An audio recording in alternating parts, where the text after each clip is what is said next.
Ici où vous me voyez, je suis à l'aérodrome de Mahagi. Mahagi, c'est un territoire de la province de l'Ituri qui est situé à la frontière avec l'Ouganda, à plus de 200 km de la ville de Bunia. Alors, je suis venu ici, je voulais visiter l'aéroport, notre aéroport congolais de Mahagi. Qu'est-ce que je trouve? Je trouve l'armée ougandaise qui a encerclé cet aéroport. Et l'armée ougandaise, c'est elle qui contrôle tout mouvement, toute entrée, toute sortie dans l'aéroport. Je n'ai vu aucun militaire congolais, je n'ai vu que des militaires ougandais lourdement armés. Et qu'est-ce qu'ils nous disent? Ils nous disent, nous ne pouvons pas accéder.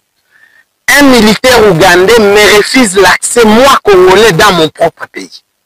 Monsieur le président Félix, est-ce que vous pouvez nous expliquer cette histoire, c'est quoi? Est-ce que vous avez vendu une partie de notre territoire aux Ougandais ou comment? Comment on peut nous expliquer que des militaires ougandais lourdement armés prennent le contrôle d'un aéroport en fonction? Je rappelle que cet aéroport fonctionne, des avions viennent de Bunia pour ici. Et c'est des Ougandais qui font la loi sur un aéroport congolais où je n'ai vu aucun militaire congolais.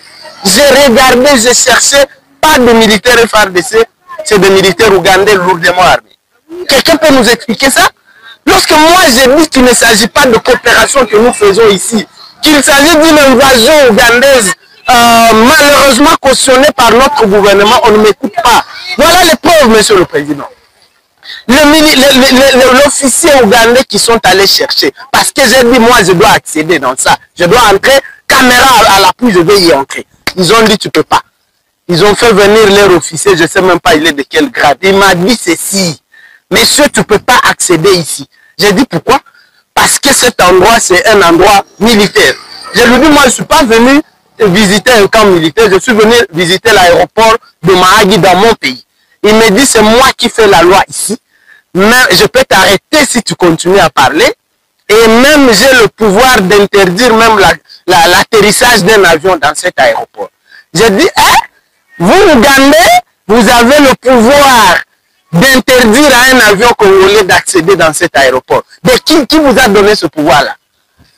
On s'est chamaillé, je suis rentré. Monsieur le Président, c'est terrible, ça fait la honte que dans notre propre pays, nous ne pouvons plus circuler parce qu'il y a des militaires ougandais qui d'ailleurs, il faut les rappeler ici, que font ces Ougandais à Mahagi? À Mahagi, il n'y a pas de milice.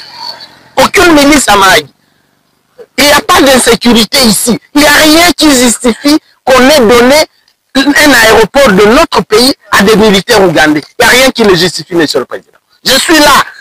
Je suis venu de Kinshasa, je suis ici à Mahagi. Et c'est ce que j'ai vu. C'est que vous avez tout simplement vendu, cédé une partie de notre pays à des Ougandais. Et c'est une invasion qui est voilée sous une forme, on ne sait pas, de coopération. Je n'ai jamais vu une telle coopération, moi, depuis que j'existe. Je vous rappelle qu'au même moment où nous parlons, j'ai fait le territoire de Djougou où la milice CRP de Thomas Lubanga, le Thomas Lubanga qui est hébergé par l'Ouganda, armé par l'Ouganda, nourri, logé par le gouvernement ougandais, est en train d'attaquer nos forces armées à Djougou. Plusieurs déplacés comme il y a plus qu'on en avait déjà à Djougou. C'est ça la coopération que vous nous parlez? C'est quel genre de coopération ça?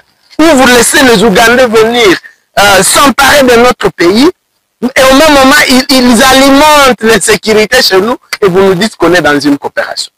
Monsieur le Président, voilà la situation.